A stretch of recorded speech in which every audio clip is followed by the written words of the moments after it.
let's say I'm working in a framework where I can specify the routes that I want to respond to.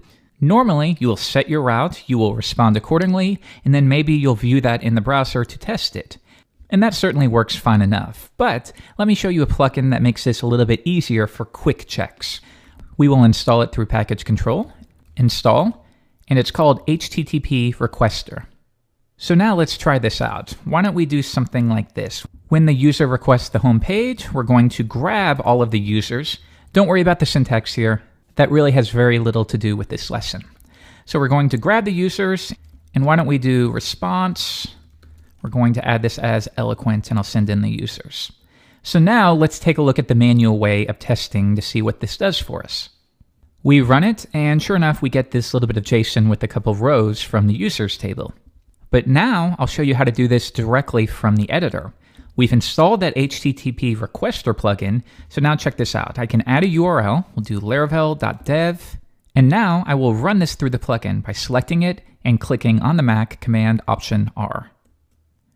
It'll immediately create a new tab and show you what was received in response. By the way, if you are a Windows user, this would be Control-Alt-R. So let's try another one. Why don't I duplicate this? And now we will say when we want to grab users / and then maybe a specific ID.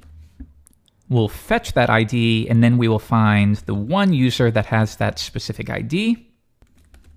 And we will return, once again, response, eloquent user. So now if you're in the middle of working, you don't have to open up the browser. Just quickly run laravel.dev, users1, and let's run that through the plugin, Command Option R.